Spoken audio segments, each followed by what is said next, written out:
దళిత బంధు పైన సర్కార్ సీరియస్ అవుతుంది. అంటే గత ప్రభుత్వం దళిత బంధుతో ఎలక్షన్ల ముందు నిజానికి మన కేసీఆర్ ఓడిపోయినకి దళిత బంధు కూడా ఒక కారణం అని చెప్తారు.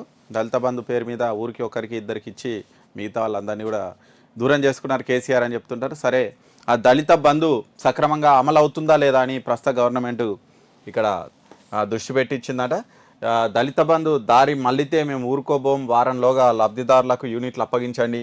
తీసుకున్న వాళ్ళందరూ కూడా అసలు సద్వినియోగం చేసుకున్నారా అంటే కొంతమంది ట్రాక్టర్లు తీసుకురు, కొంతమంది మిషన్లు తీసుకున్నారు, ఇంకా రకరకాలుగా యూజ్ చేసుకున్నారు, కొంతమంది బర్రెలు తీసుకురు.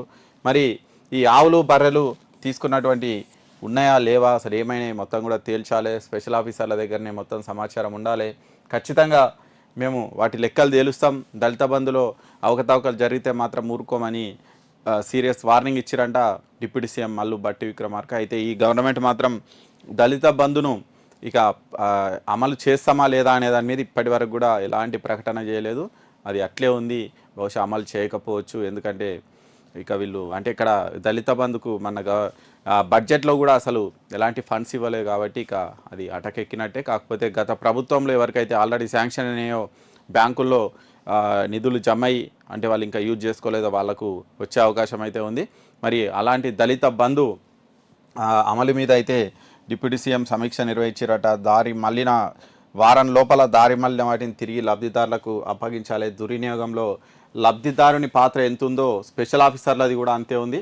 దళిత బంధు పథకంలో చింతకాని మండలం శాచ్యురేషన్ పద్ధతిలో ఒప్పుకైంది. మొదటి దశ విజయవంతమైంది. రెండవ దశలో కూడా చాలామందికి ఇచ్చేది ఉంది, వాళ్ళందరికీ ఇస్తాం. కాకుంటే అక్కడ లబ్ధిదారులకు పక్కదారి పట్టొద్దు, లబ్ధిదారులకు చేరాల్సినవి చేరాలి, వాళ్ళు ఖచ్చితంగా వాటితో లాభపడేలా ఉండాలి. అంతేగాని ఏదో ఇచ్చినామా వాళ్ళ కమిషన్ తీసుకున్నామా బయటకు ఇచ్చినామా అనే పద్ధతిలో ఉంటే మాత్రం సీరియస్ చర్యలు తీసుకుంటామని వార్నింగ్ ఇచ్చారట డిప్యూటీ సీఎం మల్లు బట్టి విక్రమార్క.